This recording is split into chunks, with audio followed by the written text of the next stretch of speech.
Dios les bendiga, un placer poder estar acá con ustedes otra vez en esta continuación del estudio de Zacarías. Vamos a estar viendo hoy un poquito el capítulo 7 de Zacarías. Es importante que notemos, en manera de recordatorio o de poder conectar con lo que hemos hasta ahora visto, el hecho de que Zacarías pertenece a lo que se conocen en la Biblia como los profetas post-exílicos, es decir, profetas que hicieron su profecía después que el pueblo regresó del exilio babilónico. Y como hemos dicho anteriormente, la literatura profética del Antiguo Testamento la podemos dividir en tres etapas fundamentales: preexílicos, exílicos y postexílicos.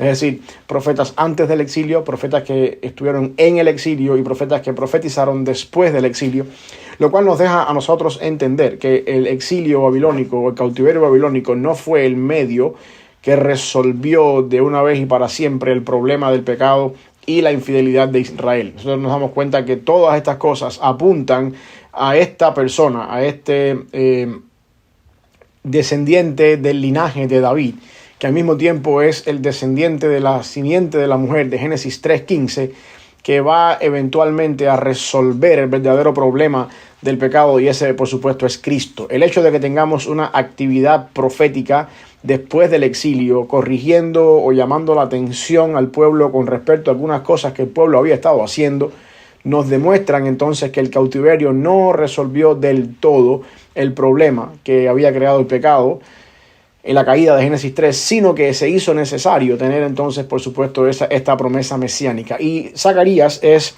uno de los profetas que escribe su profecía después del exilio, junto con Malaquías, Ageo y algunos otros más, que de alguna forma ya van cerrando lo que se convierte entonces en lo que es el canon del Antiguo Testamento, para comenzar en este periodo de cerca de 400 años de silencio entre ambos testamentos, donde también hay historia, pero no necesariamente hay profecía, ni tampoco hay inspiración ni revelación de parte del Señor. En este caso vamos a estar yendo un poquito al capítulo 7, vamos a estar viendo acá cómo es que Zacarías se enfoca en el verdadero ayuno del pueblo de Israel. Por supuesto, quiere decir con esto que había un ayuno, una práctica del ayuno que no estaba siendo honesta, sincera, y entonces Zacarías llama la atención a esto y les deja saber a ellos en qué consiste entonces el verdadero ayuno. Vamos a estar viendo acá en los versículos del 1 al 7 la idea de un ayuno que se hace por costumbre, y de ahí vamos a sacar algunas cosas para nuestra vida. Zacarías capítulo 7, versículos del 1 al 7, dice la palabra del Señor: Aconteció que en el año cuarto del rey Darío vino palabra de Jehová a Zacarías a los 4 días del mes noveno, que es Quisleu, cuando el pueblo de Betel había enviado a Seracer con Regem-Melech y sus hombres a implorar a favor de Jehová, y a hablar a los sacerdotes que estaban en la casa de Jehová de los ejércitos y a los profetas, diciendo: Lloraremos en el mes quinto, haremos abstinencia como lo hemos hecho ya algunos años. Vino pues a mí palabra de Jehová de los ejércitos, diciendo: Habla a todo el pueblo del país y a los sacerdotes, diciendo: Cuando ayunéis y llorasteis en el quinto y en el séptimo mes, estos 70 años, habéis ayunado por mí. Y cuando coméis y bebéis, no coméis y bebéis para vosotros mismos. ¿No son estas palabras que proclamó Jehová por medio de los profetas primeros, cuando Jerusalén estaba habitada y tranquila, y sus ciudades en sus alrededores, y en el Negev y la Cefela estaban también habitados?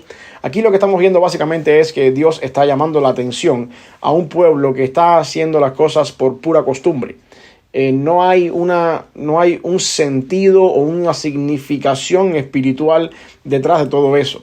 Es importante que entendamos que muchas veces Dios nos da a nosotros las disciplinas espirituales con el propósito de recordar y de hacer crecer en nuestra vida ciertas cosas, o de trabajar en ciertas áreas en nuestra vida para acercarnos más a la imagen de Cristo. En el caso del pueblo de Israel, el pueblo de Israel tenía la costumbre del ayuno, lo habían estado haciendo, según dice esta porción de la palabra, por 70 años, en el tiempo que estaban en el cautiverio, en el tiempo que estuvieron siendo juzgados por Dios por su pecado. Ellos estaban practicando el ayuno como una costumbre que se había convertido en una tradición de 70 años. Y si a veces nosotros en nuestra vida hacemos tradiciones de cosas que hacemos por una cierta cantidad de tiempo, imagínate por 70 años una costumbre de ayunar en el quinto y en el séptimo mes mientras están en el cautiverio. Ahora regresan del cautiverio, están ya en la tierra prometida otra vez, han regresado a la ciudad está restaurada, Y entonces viene esta pregunta. Hace 70 años que estamos haciendo esta costumbre de ayunar. ¿Tenemos que seguir haciendo esto? Y entonces la respuesta de Zacarías es, en otras palabras, básicamente, ¿para qué hacer un rito si nosotros no guardamos lo que está representando ese rito? Si el rito se convierte en un fin en sí mismo. Y esto es uno de los problemas que encontramos en el pueblo de Israel muchas veces, como es que el pueblo de Israel convirtió el mandamiento y el rito en un fin, en un medio en sí mismo, y se alejó un poquito de la esencia o del verdadero símbolo o del verdadero cumplimiento, para usar mejor la palabra, que implica el rito. Uno de los ejemplos clásicos que encontramos con respecto a esto en la ley es el caso del sábado. El sábado tiene un propósito por el cual Dios lo prohíbe, o sea, manda guardar el sábado. Y el sábado es el día en que se aparta la semana para la comunión con Dios. Los fariseos llegaron al punto de convertir el sábado en un fin en sí mismo, al punto de que se habían convertido en esclavos del día sábado, no hacer nada el sábado, por el simple hecho de guardar el mandamiento, sin entender que detrás del mandamiento está el hecho de la comunión con Dios. Por eso les cuesta trabajo a ellos entender que Jesucristo es el Dios del sábado, o el Señor del sábado, como Cristo dice. ¿Por qué razón? Porque ellos habían convertido el mandamiento en un fin en sí mismo, sin mirar el propósito final del mandamiento.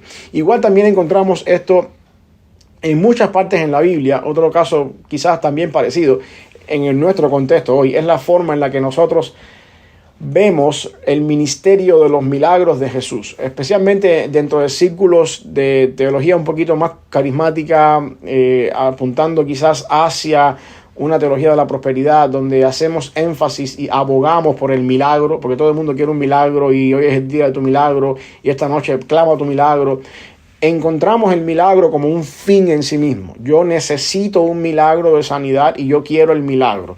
Y vamos a Dios buscando el milagro. Sin embargo, encontramos en la Biblia que el milagro nunca tuvo la intención de ser un fin en sí mismo, sino el milagro fue un lente por el cual uno podía mirar a través del milagro y darse cuenta que la persona que hizo el milagro es Cristo, es el Mesías. Por lo tanto, nosotros podemos llegar al punto de llegar a convertir el rito, llegar a convertir la costumbre, o llegar a convertir lo que estamos haciendo como un medio, un fin en sí mismo. Uno de los peligros que yo encuentro con respecto a eso en el contexto nuestro hoy en día es lo que Pablo advierte en 1 Corintios con respecto a la Santa Cena. Cuando Pablo dice que el que come y bebe juicio para sí tiene problemas cuando no discierne el cuerpo del Señor. Y a veces convertimos ese momento de la Santa Cena en el momento donde nos tomamos el pedacito de pan y ese sorbito de jugo de la uva, y convertimos eso como un fin en sí mismo. El momento donde hacemos eso, pero no hay nada detrás de todo eso allí. O al menos en nuestro corazón no hay nada detrás de todo eso. Y eso es una de las cosas que está pasando en el pueblo de Israel. Por supuesto, la solución no es, bueno, pues si esto no funciona, dejemos de hacerlo. No, porque hay un mandamiento que Dios dio. Y Dios dice que nosotros tenemos que, con respecto a la cena, hacer todas las veces que bebiéremos y comiéremos esto, hacerlo en memoria de Él. La idea no es, si yo perdí el rumbo de lo que significa eso, pues dejemos de hacerlo. No, la idea es, si yo perdí el rumbo de lo que significa eso, retomemos el rumbo y hagámoslo bajo el concepto apropiado y correcto por el cual Dios lo estableció. Y aquí es donde entra a jugar un papel importante lo que Zacarías está diciéndole al pueblo de Israel en este sentido.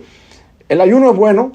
Ayunar el quinto, el séptimo mes o cualquier mes que sea es bueno, siempre y cuando nosotros tengamos la actitud correcta del corazón a la hora de enfrentarnos a esa disciplina. Lo mismo es lo que estaba pasando en el caso de lo que hablábamos del milagro. El milagro es bueno, y si Dios hace un milagro, amén, gloria a Dios, pero lo más importante no es que Dios resuelva tu problema del milagro que tú necesitas en ese momento específico, sino lo más importante es que Dios haga el cambio, la regeneración y la transformación en tu vida, espiritualmente hablando, aunque no haya milagro.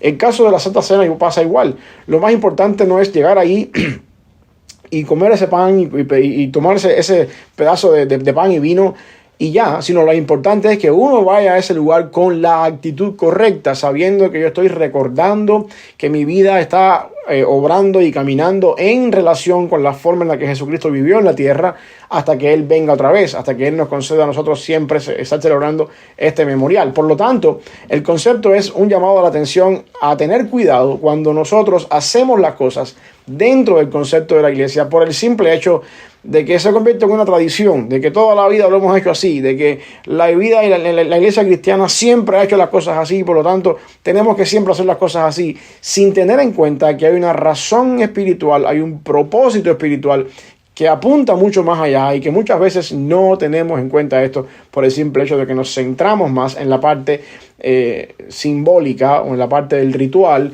y hacemos del ritual o del símbolo un fin en sí mismo y olvidamos que eso tiene implícito algo mucho más allá, que va en el corazón, que va a una actitud del corazón y de la vida cristiana. Y esta es lo primero que encontramos acá cuando Zacarías estaba hablando con respecto a un ayuno que se hace por costumbre, a la idea de que a veces nosotros queremos también hacer las cosas por costumbre sin darnos cuenta que esto no es lo que Dios nos está mandando a hacer. Dios no nos manda a hacer cosas porque sí o porque Él es Dios. Detrás de todos los mandamientos que hay en la palabra del Señor, detrás de todos los principios y preceptos y estatutos que hay en la palabra del Señor, hay una manera de ver esto hacia Cristo. Hay una manera de apuntar hacia adelante en esto. Y esto es un vislumbre, una sombra, una ilustración de lo que venía después. Y por lo tanto, mucho de lo que hacemos también en la vida cristiana hoy en día es lo mismo. La intención de recordar lo que pasó en la cruz y la intención de recordar lo que nos espera en la eternidad. Y tenemos que tener cuidado cuando convertimos entonces el medio en sí mismo como el elemento fundamental de lo que estamos haciendo y no la parte espiritual que va mucho más allá de todo eso. El autor de Zacarías sigue hablando en capítulo 7 del 8 al 12. Entonces, ¿cuál es el tipo de ayuno que Dios demanda? Si el ayuno como un fin en sí mismo que se hace por costumbre y que no significa nada o que ha perdido la costumbre espiritual o el símbolo espiritual en la persona, no significa para nada. La pregunta es ¿cuál es el tipo de ayuno que Dios demanda? Y eso lo vemos entonces ahora en el versículo 8 al 12 del capítulo 7, donde dice que vino palabra de Jehová a Zacarías diciendo, así habló Jehová de los ejércitos diciendo, juzgad conforme a la verdad y haced misericordia y piedad cada cual con su hermano. No oprimáis a la viuda, al huérfano, al extranjero, ni al pobre, ni ninguno piense mal en su corazón contra su hermano. Pero no quisieron escuchar, antes volvieron la espalda y taparon sus oídos para no oír, y pusieron su corazón como diamante para no oír la ley ni las palabras que Jehová de los ejércitos enviaba por su espíritu por medio de los profetas primeros, vino por tanto gran enojo de parte de Jehová de los ejércitos. Acá está la otra parte importante, que es lo que vemos acá. Si aquel ayuno que se hace con la intención de ser un fin en sí mismo se convierte en el fin en sí mismo, no está bien. Dios no demanda eso. Tiene que haber algo más allá dentro de ese ayuno que diga, bueno, hay algo en la vida que valora este ayuno y es una vida acorde a este ayuno. Acá Zacarías está hablando acerca de que de nada sirve ayunar el 5º mes y el 7º mes y después todos los meses del año andar en problemas con el pueblo, andar todos separados, divididos, peleados y cuestiones así. De nada sirve ninguna de estas cosas. Por lo tanto, lo que está diciendo acá Zacarías es que es interesante, es necesario que podamos entender que cuando las cosas que Dios nos manda a hacer no se convierten en un fin en sí mismo, tiene que haber entonces una vida que respalde esto. Por ejemplo, yendo otra vez al caso del milagro, o al caso de la Santa Cena en el caso nuestro, o al caso del sábado, por ejemplo, también, que fue un mandamiento de lo que estaba pasando ahí. Jesucristo mismo batalló muchas veces con los fariseos con relación al sábado. Los fariseos siempre criticaban a Jesús de que Jesús no guardaba el sábado, porque de alguna forma u otra, en la ley de los fariseos era contraproducente que Jesucristo hiciera una sanidad el sábado. Por supuesto, ellos no entendían el concepto teológico que hay detrás de todo eso y la realidad de que Jesucristo es el Señor del sábado. Pero la vida de Jesucristo, lo que Jesucristo hacía en su vida, contrarrestaba lo que los fariseos estaban atacando. Porque aún así nosotros encontramos a un Nicodemo que está consciente en su ley farisea de que Jesucristo no está haciendo lo correcto según él, porque está violando el sábado. Aún así encontramos a Nicodemo y a otros más acercándose a Jesús y diciéndole palabras como: sabemos que vienes de parte de Dios, porque nadie puede hacer las obras que tú haces si Dios no está con él, dice Nicodemo en Juan capítulo 3. La pregunta es la siguiente: a menos que Jesús no tenga una vida que respalde un testimonio intachable y una autoridad en lo que está haciendo, aunque el sábado sea un problema para los fariseos, Jesucristo no hubiese sido capaz de crear un impacto en los fariseos, al menos de duda, de poder llegar al punto de hacerlos pensar. Porque los fariseos razonaban: este hombre no puede. De hecho, uno de los pasajes importantes en la Biblia que encontramos de Jesús con respecto a esto es el pasaje donde Jesús se le acusa de sacar los demonios por Belcebú. Y Jesús, por supuesto, es estricto con ellos, es fuerte, les habla acerca en ese versículo Mateo 12 de la blasfemia del Espíritu Santo. Pero lo que quiero que veamos es el razonamiento de los fariseos que los lleva a pensar de esa manera. En su razonamiento dicen ellos: este hombre no puede ser de Dios porque viola la ley.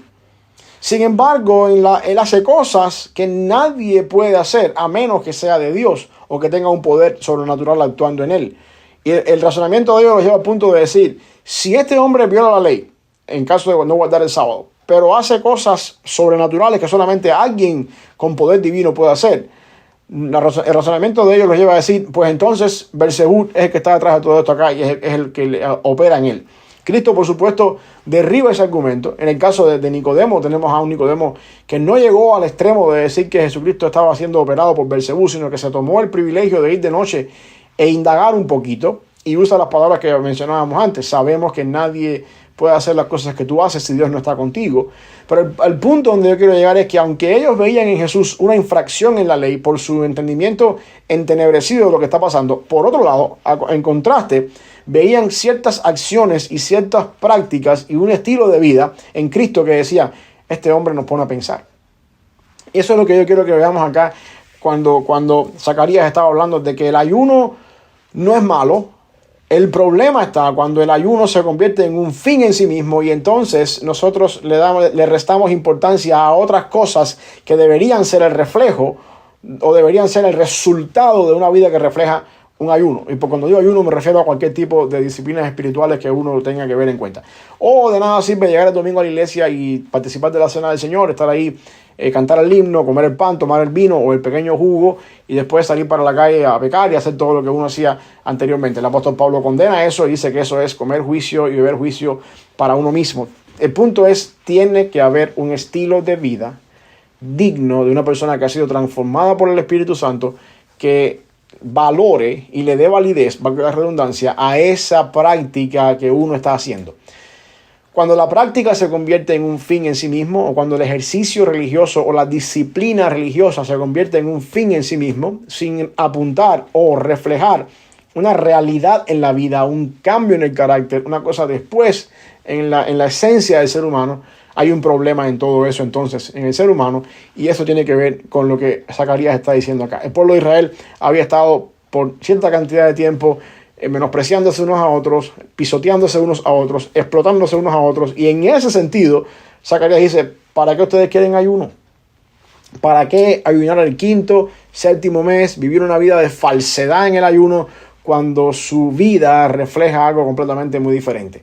Por lo tanto, sí, el ayuno es bueno, siempre y cuando no se convierta en un fin en sí mismo, sino que se convierta en el medio para que lleguemos a esto otro que no podemos de ninguna manera dejar pasar por alto ni tampoco rechazar. Y eso es lo que vemos acá en los versículos del 8 al 12. Y ya finalmente vamos a ver en el versículo del 18 al 23, acá de Zacarías 8, ya el capítulo que sigue, vamos a ver un poquito los resultados que trae este tipo de ayuno cuando se hace correctamente. Dice acá la palabra del Señor que vino a mí, palabra de Jehová de los ejércitos, diciendo: así ha dicho Jehová de los ejércitos, el ayuno del cuarto mes y el ayuno del quinto, el ayuno del séptimo, el ayuno del décimo se convertirán para la casa de Jehová en gozo y alegría y en festivas solemnidades.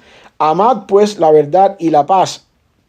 Así ha dicho Jehová de los ejércitos: aún vendrán pueblos y habitarán de muchas ciudades, y habitantes de muchas ciudades, y vendrán los habitantes de una ciudad a la otra, y dirán: vamos a implorar a Jehová, el favor de Jehová, y a buscar a Jehová de los ejércitos. Yo también iré. Y vendrán muchos pueblos y fuertes naciones a buscar a Jehová de los ejércitos en Jerusalén y a implorar el favor de Jehová. Así ha dicho Jehová de los ejércitos: en aquellos días acontecerá que 10 hombres de las naciones de toda la lengua tomarán de mano a un judío diciendo: iremos con vosotros, porque hemos oído que Dios está con vosotros. La idea del ayuno es que cuando uno tiene una vida que refleja lo que uno está, al menos dentro del contexto de Zacarías, el punto de Zacarías es cuando el ayuno nuestro es el reflejo o alimenta este estilo de vida que debe reflejarse como resultado de este ayuno, entonces el impacto se crea en la sociedad, el impacto se crea en aquellas personas que están alrededor nuestro.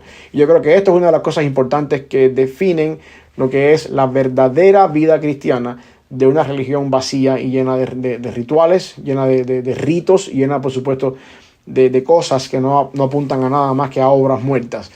Cuando nosotros practicamos las disciplinas espirituales, dígase oración, ayuno, la iglesia, la Santa Cena, las cosas que nos toca hacer normalmente en la iglesia, sin entender, o al menos entendiendo que ellas no son un fin en sí mismo, sino que son el medio para alimentar un estilo de vida que Dios ya ha preparado para nosotros una vez que venimos a Él. Y entonces hacemos estas disciplinas espirituales con la actitud correcta, en la actitud correcta, no convirtiéndolas a ellas en un fin en sí mismo, sino que a través de ella reflejando un estilo de vida que impacta a la sociedad. Entonces el resultado viene. Viene el resultado en personas que ven un cambio en nuestra vida, en personas que desean tener lo que nosotros tenemos, en personas que quieren ser parte de lo que somos parte de nosotros, y se cumple esto que está en el versículo cuando dice que 10 personas le dirán a un judío: queremos ir a adorar a tu Dios. Esto, por supuesto, tiene que ver con la esencia no necesariamente con la esencia de que Israel es el pueblo de Dios, sino con la esencia de que nosotros somos también parte del pueblo de Dios. En el nuevo pacto, la iglesia, los creyentes son el pueblo de Dios, el Israel de Dios, y nosotros también tenemos la capacidad de impactar con nuestro estilo de vida, que va acompañado de disciplinas espirituales que reflejan o que se reflejan en este tipo de vida correcta, el impacto sobre las personas que están alrededor nuestro. Por lo tanto, el punto de Zacarías en este capítulo 7 y 8 es demostrarnos que la religión vacía, que está por lo general centrada en ritos y en prácticas vacías sin ningún tipo de significado, es una falsedad. Al contrario, nosotros tenemos que hacer de estas prácticas y estas costumbres que Dios nos ha dado un fin, no el fin en sí mismo, sino el medio por el cual nosotros reflejamos la verdadera imagen de Cristo en nuestra vida, el verdadero cambio que Dios nos ha dado, y entonces comenzamos a reflejar a un mundo que no conoce de Cristo la verdadera esencia de lo que Dios puede hacer en la vida que ha sido cambiada, transformada por el poder del Espíritu Santo, y de esa manera creamos un impacto a las personas que están afuera. Dios nos libre de encontrarnos nosotros en algún momento proyectando una religión vacía, convirtiendo la iglesia, la cena, los ritos, los rituales, las cosas que hacemos normalmente como fines en sí mismos, y que sea solamente esa la meta de la semana, sin importar o sin tener en cuenta que todo esto es un medio para modelar y reflejar lo que Cristo ha hecho en nosotros, el cambio que Jesús ha hecho en nuestra vida hacia un mundo que no conoce del Señor. Por lo tanto, mi exhortación para ti es que tú aprendas a encontrar en la palabra del Señor que todas estas cosas, oración, ayuno, iglesia, vida cristiana, la Santa Cena, la comunión con tus hermanos, todas estas cosas que encontramos como disciplinas espirituales, tienen el propósito de prepararnos y equiparnos para mostrar a un mundo que no conoce de Cristo lo que Cristo puede hacer en una vida transformada, con el propósito de impactar a un mundo que no conoce del Señor, para que ellos también vengan a tener lo que tenemos nosotros por mediación de testimonio nuestro y de las acciones nuestras, y no solamente convertir estos ritos en un fin en sí mismos. Dios te bendiga.